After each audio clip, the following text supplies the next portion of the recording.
किसानों के लिए farmer ID बनवाना जरूरी हो गया है। उप विभागीय अधिकारी अविनाश कामड़े ने जानकारी दी है कि बिना फार्मर आईडी के किसानों को सरकारी योजना का लाभ नहीं मिलेगा।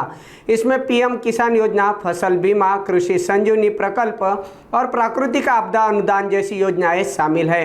महसूल और कृषि विभाग की ओर से हर राजस्व मंडल में फार्मर आईडी बनाने के लिए विशेष शिविर आयोजन किए जा रहे हैं। इसी के तहत तामसा में उप विभागीय अधिकारी अविनाश कामड़े की अध्यक्षता में शिविर लगाया गया, जहां किसानों को फार्मर आईडी बनाने की प्रक्रिया समझाई गई।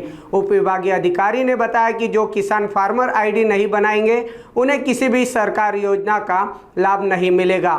इसमें पीएम किसान योजना, फसल कर्ज, कृषि संजीवनी प्रकल्प और प्राकृतिक आपदा अनुदान जैसी योजनाएं शामिल है। प्रशासन ने किसानों से अपील की है कि वे जल्द से जल्द फार्मर आईडी बनवा ले, ताकि भविष्य में किसी भी योजना का लाभ बिना परेशानी के मिल सके। आता आपण विचारल्याप्रमाणे ॲग्रिस्टॅकच्या प्रभावी योजनेच्या प्रभावी अंमलबजावणीकरिता आजचा आपण हा कॅम्प आयोजित केलेला आहे। अशाच प्रकारचे कॅम्प आजपासून आपण तालुक्यामध्ये 13 तारखेपर्यंत प्रत्येक सज्जाला आयोजित केलेले आहेत।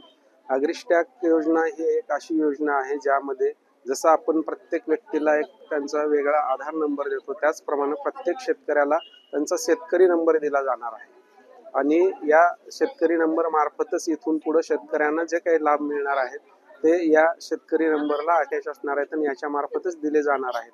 तर या कॅम्पद्वारे जास्तीत जास्त शेतकऱ्यांमध्ये प्रचार प्रसिद्धी व्हावी आणि त्यांचं ॲग्रिस्टॅक योजनेच्या प्रभावी अंमलबजावणीकरिता फार्मर आयडी रजिस्ट्रेशन केलं जाईल, याकरिता आम्ही ह्या कॅम्पचं आयोजन केलेलं आहे। आजच्या कॅम्पच्या निमित्तानं मी आपणालाही आवाहन करतो की आपणही आपल्या मार्फत या ॲग्रिस्टॅक योजनेच्या प्रभावी अंमलबजावणीकरिता आणि फार्मर आयडी रजिस्ट्रेशन करता आवाहन करावं आणि जास्तीत जास्त शेतकऱ्यांपर्यंत यांचा प्रचार करण्यात यावा।